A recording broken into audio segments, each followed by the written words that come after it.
You have to clap that loud. I have to clap so that this audio and then the camera audio But it all doesn't have to sync be up. that loud. I'm right next to you. Okay. My eardrum's going to pop. I know you're new to the biz, to show business, but this is how we do it. We make a loud noise so that all the camera audio sync. Sure. When they actually do, in movies when you see like the thing, that thing, well, there's two reasons for it. One, it has all the information on that plaque so that when the editors go to edit that video, they can see, okay, this video is this, it goes here. Also, that snap syncs all the audios of all the different cameras and audio microphones recording. So something tells me that's your next Christmas gift. Welcome to the world of PCOS and production information. Doctor said you got PCOS. Now go on, girl, just lose some weight. Till I took the symptoms into my own hands and reversed them naturally. Well, sisters, thank you so much for joining us on this episode of A Sister and Her Mister. I hope you're enjoying the YouTube videos. We're loving the comments. And, if you love this episode, please comment below. We read them all. Yeah, our favorite thing about doing the YouTube version of the podcast is that people can now comment directly under the podcast and just like say how they're feeling about the episode or give additional questions that we can answer on the comments. Like it just really makes it more interactive. Yeah, I feel like before we didn't have that interaction with our podcast listeners. So this is a really fun way to get to know you and for you to watch us and see our kitchen. This is our pantry behind us. We should do a pantry tour. Not yet, but that's a great idea to put on the list. Yeah. Okay, put it on the list. Yeah. And if you do have any episode suggestions, please feel free to comment it below as well. We always look there to make sure we're giving content for you. And I'm thinking that a lot of us are probably feeling sleepy today. It is just daylight savings time, just happened a few days ago. It's like one of those days like you either love it or you hate it. Because at least this time around, we get to have more daylight in the evening. Yeah. Right? Because right now, like the daylight or before the daylight went away much earlier. Yeah. But this hour push, it makes it better so we can at least get a little bit more sunlight. However, it also makes the sleeping worse for that first few nights. It throws off our circadian rhythm, and we're going to get into why that is not a very PCOS friendly situation for us. Yes. So we want you to protect your rest, and we want you to be able to reset your rhythm. So this episode is especially important for you if you struggle with sleeping for PCOS. Research shows that having both circadian imbalance and a metabolic disorder like PCOS can affect and impair our reproductive activity. So this episode is very important. Yes. And of course, it's not just around daylight savings time, but in general, like strong sleep routine is really crucial for women with PCOS. When you have sleep, or I should say, women with PCOS are 2 times more likely to have sleep apnea and 80% more likely to have daytime fatigue. And studies show that regardless of weight, whether if you feel like you're overweight or if you have lean PCOS, women with PCOS just can't seem to get that good quality sleep. And this can be due to insulin resistance, cortisol levels, which also we talked about a lot of times on this podcast as well. So exactly. And all this can worsen. Like if you already have bad sleep or maybe you have good sleep, like these routines can break during daylight savings time or the other daylight ending time. What's the other one called? Daylight savings? Oh. No, isn't it always called daylight savings? I have no idea. Anyway. Oh, wait, that wouldn't make sense. But it does. I don't know. Sidak's looking it up. But on today's episode, we're going to share with you how you can reverse that insomnia, fall asleep quicker, and get your circadian rhythm back to normal. Before we get into it, we're going to read some amazing sisterhood wins. And Sidak is looking up if it's always called daylight savings. And we still don't have an answer according to ChatGPT. So I'm going to get into the sisterhood wins now. Huh? It's in the winter, it's called standard time. You know what? Forget it. You know what?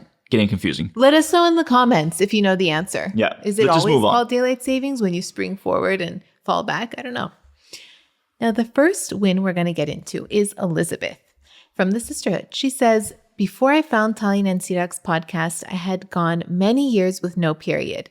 Since going gluten and dairy free, sleeping better, and doing slow weighted workouts in the last year, I've gotten 6 cycles. My husband and I want to have kids soon, and last month I started taking OvaFit supplements along with my Obasitol, and this week my LH peaked super high for the first time since I've been tracking it. 6 months. So now I know I'm ovulating. Thank you guys so much. All you have shared has changed my life in the last year. That's so amazing. Congrats, Elizabeth. Congrats. And we're hoping you and your husband the best in your journey for having kids. Yes. And I think, it just goes to show like the effort and doing these different habits, layering in the supplements, just a great job. Great work. Next, we have Kat. All right. Kat says, over the last 2 months, I decided to step away from the Sisterhood and see if I can maintain this lifestyle myself. I ate gluten and dairy every now and again. It sucked and now I don't want to, lol. But I maintained it overall and lost and kept off 15 pounds since I started this journey 6 months ago. That's not a lot, but to have cheat days, that is a lot. She says, that's not a lot, but to have cheat days and not gain weight is huge. My periods have gotten less painful and even my neurological issues got better. Wow. I was eating gluten and dairy free, balancing carbs, protein, and veggies on my plate, getting good sleep, walking 5 to 6K steps a day, and so weighted workouts 3 times a week. That is amazing. I mean, So it sounds like it's interesting experiment by Kat. So she was in the Sisterhood, and then she came off of that lifestyle and tried to see if eating gluten and dairy free would be okay. And it sounds like unfortunately, it wasn't like, it's something she realized that maybe it was affecting her a lot. And once she went back, she's seeing those symptoms come back. Yeah, it just goes to show that trial and error is really important to see what your body can and can't handle. Try going gluten and dairy free for 30 days, see how you feel, then reintroduce it, see how you feel. Maybe it's not working out for you, and maybe, not eating it as often or cutting it out completely is what your body wants. Yeah. Everyone is different. But yeah, it's great to hear though you found what worked for you. You went back to going gluten and dairy free, kept off those 15 pounds, which is amazing in 6 months. Don't, don't downplay it. Yeah, don't downplay it. Exactly. Huge, yeah. But I love how Taline is always like if I can't think of a word, which is very often, she's like my encyclopedia. I'm like, what do I say here? Same to me. I think that just happened in the podcast episode we recorded earlier when we recorded that doctor. Yeah. So, thanks, babe. All right, we're a team effort. Okay. All right, well, let's get into the podcast. So as we talked about, it's going to be about daylight savings, sleep, why it's so important for PCOS. Yes. Kick us off, babe. Let's kick it off because I want to talk about the hormones involved with our sleep and why it's important to wrangle them and get them to be balanced. I'm so sorry. Go ahead. No, go ahead. And not just sleep, but also fatigue and energy. And inflammation and all the other PCOS symptoms. So we have melatonin and we have cortisol, and they orchestrate our sleep-wake cycle. But with PCOS, they don't function as they normally do. And you know who really gets into this? And this is not an ad by any means, but PCOS SOS, my gyno, she wrote this. Her name is Dr. Felice Gersh, and I love her so much, and her book is fabulous. And in her book, there's a chapter about sleep. So I got a lot of knowledge from this book. Highly recommend. PCOS SOS. Mm-hmm. So women with PCOS, our hormones don't function as they normally would. And melatonin, which is our sleep hormone, is actually also a powerful antioxidant. So when we're asleep, it scavenges our body at night and it picks up those free radicals that would cause chronic inflammation. So melatonin is not only important for sleep, but it's an antioxidant. So cool. I knew a bit about that, but it's something that not a lot of people it's not common language or knowledge. Sorry. Yeah, language, you just associate it with sleep. Yeah, you only think it just makes you sleep, but you don't realize it's also an antioxidant that does these things when you're sleeping. So yeah, and it's super it's a very powerful antioxidant. So it's important not just for you to feel good in the morning when you wake up, but also because it's reducing chronic inflammation. So it should rise at night and make you feel sleepy and then drop in the morning so that you can wake up. And for some reason, PCOS women have abnormally high levels of melatonin, not low, in our blood, but that melatonin is not communicating with our melatonin receptors, which are also found on our ovaries. And that like communication isn't there. And that's why we're not able to get good quality sleep. Yeah. We have abnormally low levels of melatonin receptors and melatonin in our ovaries. And that's where melatonin should be reducing inflammation, promoting healthy egg quality. So it's playing like a major role in communicating with our ovaries. And unfortunately, with women with PCOS, it's not communicating with the receptor sites. Yeah, essentially, it's like just like Tanya said, those melatonin receptors are not as effective, which is obviously so frustrating because you haven't done anything to make them not as effective, right? It's just something that's correlates with PCOS women. So it's really interesting.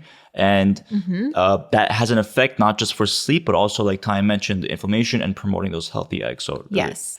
Then we have cortisol, the other hormone involved with our sleep. And this is produced by our adrenal glands that sit on top of our kidneys. And they produce cortisol and testosterone and progesterone and all of the hormones that we need.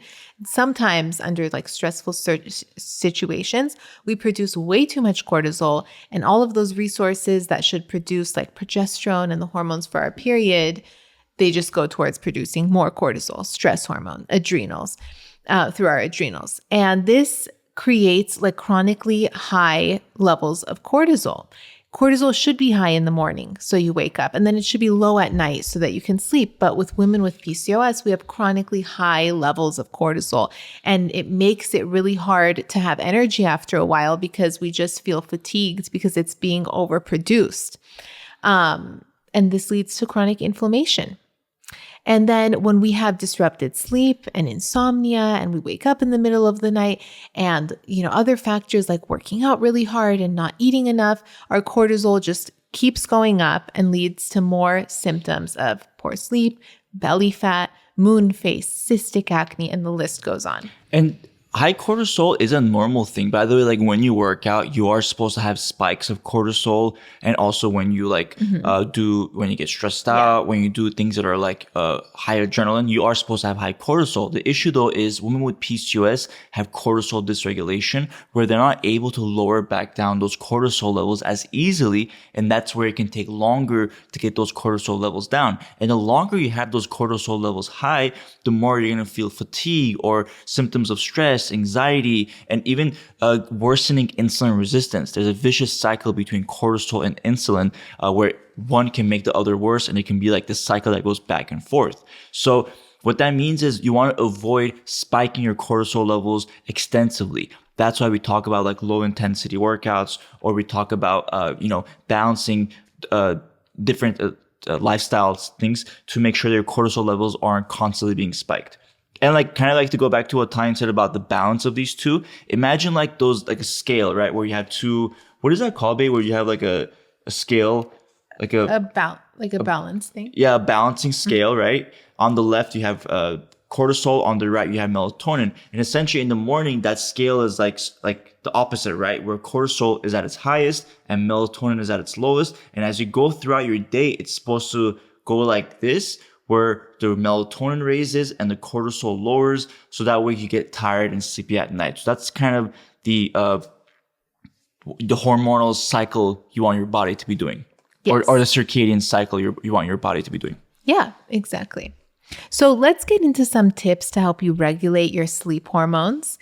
Before we get into them, I just remember there was a part of this book where she mentions taking a melatonin supplement, and I wanted to read it. And I opened the book, and I've read this chapter so many times, the book immediately opened to that. Nice. So I'm actually going to read an excerpt, sisters, from PCOS SOS. So Dr. Gersh says, since you already have high levels of melatonin, it would seem counterproductive to take more melatonin, but science is funny that way. The good news is that we PCOS women respond really well to melatonin supplements. Bedtime melatonin helps pretty much everyone, including PCOS women, fall asleep faster, sleep longer, and sleep better. So it's worth taking just for that. But the benefits for PCOS women extend beyond sleep. Melatonin supplements improve the health of our ovaries and increase our estrogen levels, and this improves everything related to PCOS, including our fertility. In a recent study, PCOS women who took 2 milligrams of melatonin at bedtime for 6 months menstruated more regularly, had improved egg quality, and experienced a marked reduction in testosterone levels. Very good. I know. I feel like a student. By the way, I really want to say too, PCOS SOS, one of our favorite books about PCOS. Highly recommend it. If you want to find it, it's on Amazon. We also have an Amazon storefront where we put like some of our favorite products for PCOS, like PCOS friendly stuff for the home, endocrine disruptor free products, things like that, as well as our favorite books for PCOS. So if you go to that Amazon storefront link in the bio, you'll be able to find like different books that we love if you want to dive deeper into it. Yes. All right, so let's get into some of our own tips. Yeah. The first one being don't eat late at night. Yes. This puts us in an insulin-resistant state all night long. We're certainly not going to exercise after we eat late at night. We're just going to go throw ourselves in our bed. Mm-hmm. So that is really not going to be helpful for our blood sugar control, and it can lead to chronic inflammation. That's why I always suggest eating a bigger breakfast and lunch and a smaller dinner.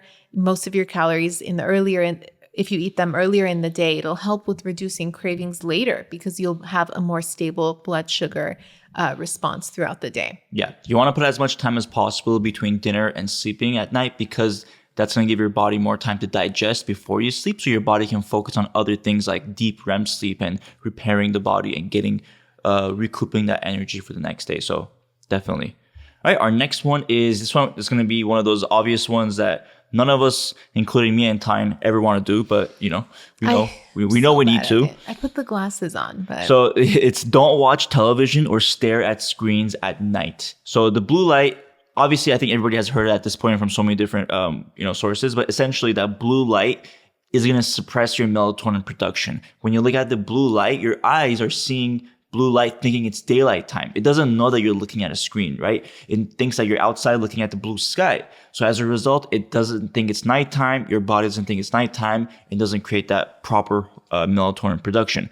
And instead stimulates our cortisol levels, keeps you stimulated. How many times have you been like right about to sleep and then you look at your phone and you get sucked in and now you're like 30 minutes deep into this your phone instead of going to sleep? It's just stimulated your cortisol levels. So we all are guilty of it. So as much as you can reduce it, the better. Something that we implemented ever since moving into our new place is leaving our phones in the bathroom. So not bringing it into the bedroom, leaving it into the bathroom. That way, when you wake up in the morning or when you go to sleep, the last thing or the first thing you do is not the phone. Yeah.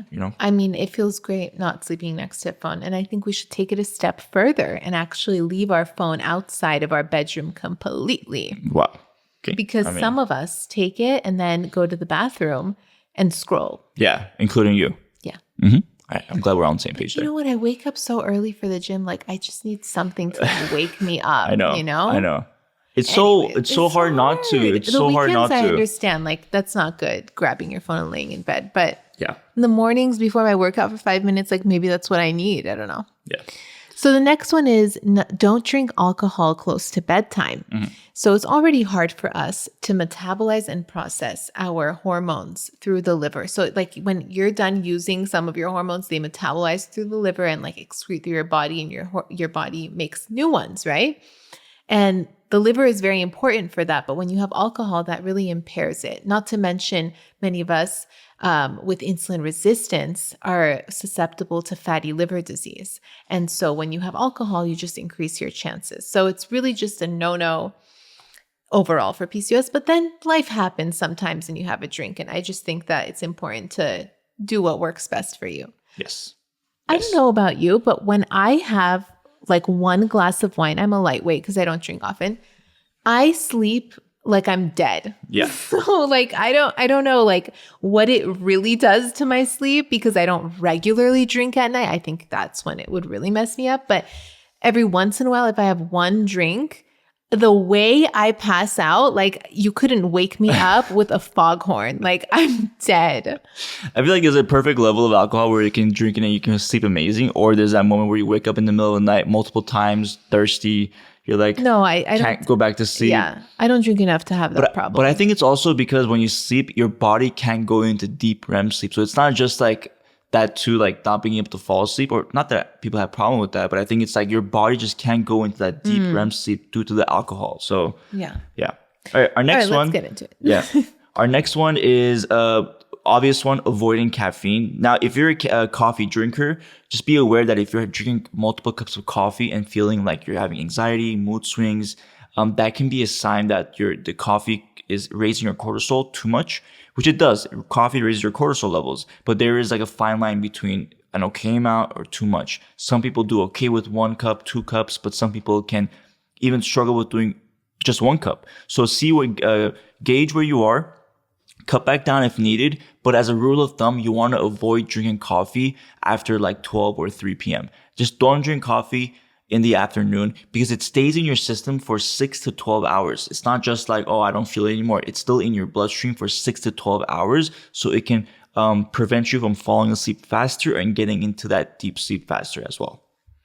Next is to sleep in a cool, dark room. I've heard that the optimal temperature is 68, right? Yeah. Okay. Something We don't like do that. Because Tali cranks up the heater every night. But whatever. I actually think that I feel better when I sleep in a cool room. Ours is so opposite of this, by the way. Our bedroom is hot. Well, like because of the heater. Hot? No, it gets cold at night, but it's like we turn the heater on. But the other thing is it is lit up, meaning we have 3 windows, 3 windows and a sliding door, and it's just like all the lights coming in. Sometimes the moon is so bright that I'll wake up as if the sun is on me because it is like, because we're up on this hill and like the moon is right where our window is sometimes. Or sometimes I wake up at like 6 a.m. from the sunlight and I can't go back to sleep like as fast as possible. But don't you think that's better? Like sleep early and wake up with the sun. Like that's what I'm trying to do. I thought that's supposed to be good. Like let the sunlight wake you up. But like everybody on YouTube who does like, like Brian Johnson he does like, he completely blacks out his room with like, I feel claustrophobic. I don't know. Let me know in the comments. Sisters. I mean, I definitely think darker is better because I can feel like I'm struggling to fall back asleep. Close the curtain. Okay, sorry. My God. Well, all right. Maybe I'll just divorce if this is so drastic. All right, next one is kind of the opposite now, and that is taking advantage of the sun in the daytime. So this is Sirak makes divorce jokes, and I laugh about this is like an ongoing funny thing that we do because we live together and work together and we're together all the time. And now you made the joke on YouTube. Yeah, and nobody even knows the context. Nobody gets like me. that, and they're gonna think that deep down you want to get. Yes, we joke this all the time. If you guys watch Dubai Bling, one of the dumbest shows of all time, but Dubai Bling, we enjoy it because we're Middle Eastern, Armenian, and we just relate to a certain extent. True. And there is a episode where the guy, it was the dumbest thing. Anyways, the guy ended up getting a woman personal trainer, like her husband. And then the wife found out, and then the guy didn't even do anything wrong. And then he didn't do anything. He came home. He's like, "You won't believe my friend set me up. I didn't know what to do." With a woman personal trainer. And then the wife gets mad that it's a woman personal trainer. So she says, "My marriage is in a crisis." So that's all we've been saying now. The level of drama. Anytime we have a minor, not even a dispute, I forgot to take the trash out. My marriage is in a crisis. Okay. All right. Anyways, let's move on. No, we're crazy. All right. Taking advantage of the sun in the daytime. You want to break this one down? Yeah, I will. Sometimes this is actually from PCOS SOS. If you have a really tough time getting your body to sleep through the night, going on a camping trip can really help. Camping outside with natural light, you're being grounded. It's going to help you reset your circadian rhythm. You're going to wake up with the sun. It's pitch black because you're out in the wilderness and there's no city lights. Easy with the punching though. It makes you want to go to sleep at the right time and wake up at the right time. Now, me and Sirak did go camping once. Do you remember? Yeah, we went to Joshua Tree. How did we sleep? The sleeping was hard. It was so hard because it was on the so ground. cold. Yeah. It was like 30 the degrees. winter, It was 30 degrees in the desert. I mean, I couldn't get warm no matter what I did. I had everything on. Wool socks. I had the warmer like thingies in the socks, pads or whatever they're called. Gel things. The warm pads or whatever. And like every time you would wake up every 20 minutes and go back to sleep. Wake up 20 minutes. It was like terrible. It was the worst sleep of my life. And then we woke up, we're like, let's get the hell out of here. But we did wake up. We felt amazing because there was no cell phone service. We woke up that morning. We made breakfast like with our little like stove and stuff. And then we like sat and like looked at the sky. We even read, I remember we read PCOS. You read PCOS SOS and I read a different book. And then we got up, we packed up and we left. And it was amazing. We actually felt really good. And you know what? Yeah.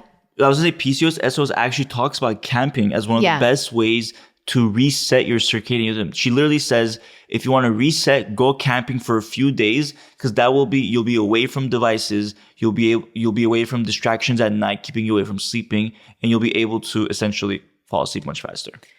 Yeah, but can we not sleep on the ground next time? Yeah. Okay, sorry, continue. I think I have to fix something with the camera. Oh. You continue. So the next tip is to take your supplements, okay? So if you take a supplement that has vitamin B12, vitamin D, and iron in it, it's going to help you stay energized during the day. If you take magnesium and you take melatonin, it'll help you sleep at night. So now you're kind of like pushing your hormones in the right direction during the day and the right direction at night.